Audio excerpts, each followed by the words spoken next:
Halo ou cockpits fechados? Por que a Fórmula 1 escolheu a primeira opção e a Fórmula Indy decidiu ir para algo diferente? Quem acertou? Quem errou? As duas atingiram seus propósitos de evitar mortes dentro da competição? Teria Romain Grosjean também sobrevivido com cockpits fechados? Os carros da Fórmula 1 seriam esteticamente mais bonitos e menos seguros? Ou seria o contrário? Bom, um fato é que cavamos a fundo sobre como foi testado, o que resultou, os impactos positivos e negativos dos dispositivos de segurança e o real motivo de não ser um cockpit fechado. Mas antes, voltemos uns anos atrás, ali em 2009, para descobrir o porquê que a Fórmula 1 tomou esse caminho. Hungria, dia de Qualify, o ano em que nosso querido Felipe Massa foi atingido pela mola do carro de Rubinho na cabeça durante a classificação para um grande prêmio. Desde então rola uma discussão dentro da Fórmula 1 sobre uma possível solução para casos como esses, e a decisão tomada foi a do Halo, que sim, já salvou muitas vidas, mas será que mudaria algo no acidente em questão? Considerando o tamanho da mola e a abertura do Halo, aparentemente não. Então nos faz pensar, por que não um cockpit fechado para os carros da Fórmula 1? Bloquearia qualquer objeto que viria em direção ao piloto e não deixaria sua cabeça exposta a um ambiente com um carro a mais de 300 km por hora, e convenhamos, é bem perigoso. Demos uma boa pesquisada sobre as origens desses testes e por que a Fórmula 1 optou então pelo Halo e não ali pelo cockpit fechado, que para quem assistisse de fora aparenta ser mais seguro, porém teria muito mais contraindicações.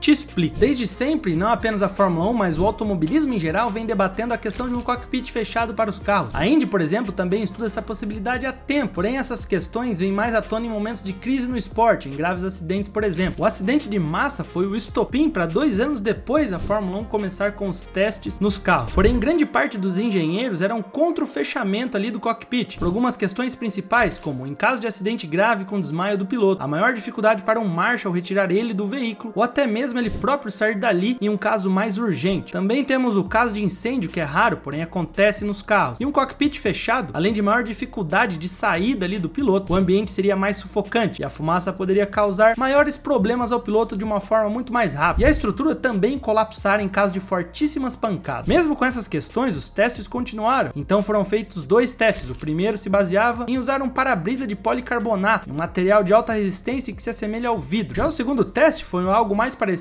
com uma capota de um caça, também feito de policarbonato, porém um policarbonato utilizado na fabricação aeroespacial. Estavam realmente transformando o carro da Fórmula 1 em um caça americano. Porém no solo, vale ressaltar que Daniel Ricciardo testou o primeiro dispositivo, só teve críticas a respeito na época de Red Bull. Pneus de Fórmula 1 foram arremessados nesses 2 cockpits fechados cerca de 225 km por hora. Os 2 testes mostraram que o cockpit, baseado no para-brisa, deu conta do recado e desviou o pneu de onde estaria a cabeça do piloto, porém sofrendo um dano muito considerável em sua estrutura no momento do impacto. Já um cockpit de caça deu um resultado muito melhor, jogando o pneu para longe ali do piloto, deixando-o salvo, além de ter sofrido danos mínimos no impacto, deixando sua estrutura quase que inalterada. O próximo teste, lá em 2013, foi realizado com um triângulo de metal, em frente ao cockpit do carro, algo bem semelhante ao Halo que vemos hoje. Porém, pelo seu design ser considerado muito feio pela Fórmula 1, o projeto foi descartado e cancelado. No ano de 2014, perdemos um promissor piloto no Grande Prêmio do Japão. Após um acidente, foi enviado um trator para retirar um primeiro carro. Porém, com a chuva forte, mesmo com a presença de bandeiras amarelas, Jules Bianchi perdeu seu carro na aquaplanagem e foi direto com a cabeça no motor do trator. Meses depois, ele perdeu sua vida no hospital onde estava internado. Essa aqui foi a última morte de um piloto na Fórmula 1 em uma corrida que causou grande abalo na comunidade do esporte. Apesar dos testes feitos pela Fórmula 1 dizerem que um cockpit fechado não salvaria a vida do piloto, eu tenho ainda minhas dúvidas. Mas é óbvio que a Fórmula 1 não assumiria esse BO aí não. Tirou um peso das costas e claramente um cockpit fechado ou já a existência de um Halo poderia fazer com que Jules Bianchi estivesse vivo entre nós até hoje ali nos pilotos do grid, mas é difícil afirmar. Com um novo acidente, dessa vez infelizmente fatal, a chama da comunidade por uma proteção para os pilotos ficou ainda mais forte. O que aconteceu não poderia se repetir e a Fórmula 1 teria de pensar em soluções para isso. Outro acidente que deu destaque para esse assunto foi a morte de Justin Wilson, dessa vez na Indy, quando detritos da pista atingiram seu capacete durante a ABC Supply 500 em 2015. Após tudo isso, já em 2016 foi feito o primeiro teste de Halo em um carro da Fórmula 1, usando apenas nos testes de pré-temporada, porém com uma certa recusa por parte das equipes, já que era certo que ele não seria usado na temporada 2017, pois o medo era da visibilidade ser afetada de uma forma muito drástica. Coisa que aconteceu com Sebastian Vettel em 2017 ao completar uma volta no treino livre do Grande Prêmio da Inglaterra com um protótipo de cockpit fechado de novo. Parou o teste antes do tempo previsto, pois citou que sua visão estava distorcida e embaçada. Sendo assim, esta peça não poderia ser utilizada nos carros como citado anteriormente. Por isso, em 2018, após serem feitas algumas mudanças, o Halo tornou-se peça obrigatória nos carros da Fórmula 1. Antes disso, a própria Red Bull vinha fazendo testes próprios com uma espécie de para-brisa. Testes esses que foram muito úteis para a Indy, uma vez que foi fechada uma parceria entre a IndyCar e a Red Bull em 2020. E os para-brisas da Red Bull foram parar nos carros americanos. Até hoje, a Indy utiliza esses equipamentos, são conhecidos como Aeroscreen, e protegem os pilotos dentro dos carros em que chegam a velocidades ainda maiores que a Fórmula 1 em determinados circuitos ovais. Esse equipamento é bem parecido com o Halo, porém na parte aberta está uma espécie de vidro, uma tela laminada de policarbonato, o mesmo material que a Fórmula 1 testou anos antes. O Aeroscreen protege os pilotos de coisas menores que passariam pelo Halo, por exemplo. Porém, os testemunhos são de que a visibilidade através dele é bem mais prejudicada, uma vez que a iluminação do sol do próprio circuito passando por ele pode ofuscar a visão do piloto. Como o piloto brasileiro Pietro Fittipaldi disse no seu canal, o Aeroscreen pode ser mais seguro, porém sua visibilidade é pior em comparação com o Halo. Pietro, que já guiou tanto um Fórmula 1 quanto um IndyCar com o Aeroscreen, sabe bem o que está falando. Ambos os equipamentos têm seus prós e contras. Porém, com essa adesão, a Indy enfrentou alguns problemas. Um deles era o resfriamento. A partir do momento em que o piloto foi tapado ali dentro do carro, aquele vento de 200 km por hora não estaria mais batendo no corpo do piloto. E isso, com a intensidade dessas corridas, onde a temperatura dentro do cockpit chega a 50 graus Celsius, era fundamental para o mínimo do bem do piloto. Então, para ele não se sentir pisando no sol, foram feitas adaptações. Pequenos furos no bico do carro para o ar subir no pé até a cabeça do piloto foram feitos, além de uma mangueira que pega o ar resfriado do ambiente e o coloca dentro do capacete do piloto. Esse é o motivo de demora em atualizações grandes nos carros de Fórmula 1. Mesmo na questão de segurança, que é sempre o mais importante, muitos fatores estão envolvidos, então não dá para adicionar algo do dia para noite. Tem que testar, ver o que vai dar errado e certo, e ajustar isso, é claro. E com o cenário ideal, deveria ser 100% seguro dentro do carro. Porém, isso nem sempre é possível, e tudo isso faz parte do desafio do esporte. No momento, o futuro dos cockpits ainda está meio que aberto, no maior do duplo sentido possível, uma vez que fechar os cockpits dos carros da Fórmula 1 parece estar longe, mas não é impossível. Com a chegada do Halo, esse aspecto já foi muito melhorado perante ao público. A segurança de hoje já é muito maior do que antes de 2018. E esperamos que não haja mais mortes como a de Jules Bianchi ou acidentes graves como o de Massa. É legal dizer que no momento novas informações estão sempre sendo trocadas sobre o Halo ou Aeroscreen entre a Fórmula 1 para a Indy ou da Indy para a Fórmula 1. Algo muito legal que tende a fazer bem para ambos os campeonatos, e cada categoria usa da melhor forma o conceito de segurança. Há também o fator que a Fórmula 1 está cada vez mais tentando baratear o esporte. Isso faz com que os cockpits fechados pareçam estar ainda mais longe da realidade. E pensando bem, o Fórmula 1 com o cockpit fechado não perderia sua essência? Para o roteirista é difícil comentar, pois é claro, a segurança vem acima de tudo. Porém, ver um carro de Fórmula 1 fechado depois de tantos anos pode parecer um tanto quanto estranho. Aliás, o próprio Halo passou por esse processo de rejeição. Era algo considerado muito feio no começo, e que até mesmo pessoas fortes do esporte, como Toto Wolff, foram contra a sua implementação. Ainda bem que não foram escutados, caso contrário, provavelmente não teríamos pilotos como Leclerc ou Grosjean até hoje em ação. Algo que podemos citar por horas são acidentes em que o Halo evitou ou poderia ter evitado pior, mas isso deixa para outro vídeo. Mas com certeza ajudou a segurar a vida de Romain Grosjean naquele acidente no Bahrein. Outro fator que pode dificultar esses cockpits é a aerodinâmica dos carros. O objetivo é sempre deixar o carro mais rápido possível, e o caminho que o vento faz pelo corpo do carro tem grande influência nisso. Ao fechar a parte da frente do carro, o vento iria bater e aumentar o arrasto, assim diminuindo muito a sua velocidade, além do fato do peso a mais que seria colocado, diminuindo novamente a velocidade. Esse é outro motivo para